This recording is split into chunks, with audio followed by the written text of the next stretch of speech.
It was a bright sunny morning and the windows stood wide open. They'd carried the boy out onto the balcony, wrapped in a shawl, and the little rabbit lay tangled up among the bedclothes, thinking. The boy was going to the seaside tomorrow. Everything was arranged, and now it only remained to carry out the doctor's orders. They talked about it all while the little rabbit lay under the bedclothes, with just his head peeping out, and listened. The room was to be disinfected, and all the books and toys that the boy had played with in bed must be burnt. Hurrah, thought the little rabbit. Tomorrow we shall go to the seaside, for the boy had often talked of the seaside, and he wanted very much to see the big waves coming in, and the tiny crabs and the sandcastles. Just then, Nana caught sight of him. How about his old bunny, she asked. That, said the doctor. Why, it's a mass of scarlet fever germs. Burn it at once. What? Nonsense. Get him a new one. He mustn't have that any more.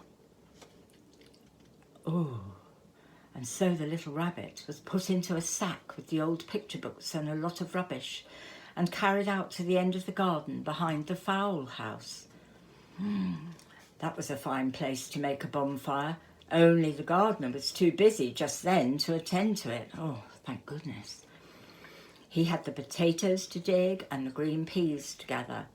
The next morning he promised to come quite early and burn the whole lot. Oh, my goodness, how awful. That night the boy slept in a different bedroom, and he had a new bunny to sleep with. It was a splendid bunny, all white plush with real glass eyes. But the boy was too excited to care very much about it, for tomorrow he was going to the seaside, and that in itself was such a wonderful thing that he could think of nothing else. And while the boy was asleep, dreaming of the seaside, the little rabbit lay among the old picture books in the corner behind the fowl house, and he felt very lonely. The sack had been left untied, and so by wriggling a bit he was able to get his head through the opening and look out. He was shivering a little, for he had always been used to sleeping in a proper bed, and by this time his coat had worn so thin and threadbare from hugging that it was no longer any protection to him.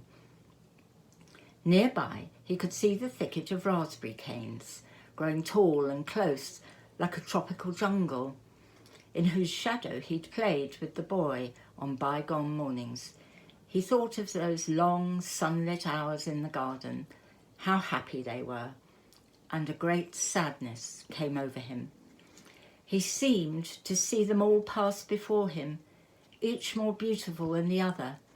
The fairy huts in the flower bed, the quiet evenings in the wood, when he lay in the bracken and the little ants ran over his paws. The wonderful day when he first knew that he was real. He thought of the skin horse, so wise and gentle, and all that he had told him, of what it was to be loved and lose one's beauty and become real, if it all ended like this.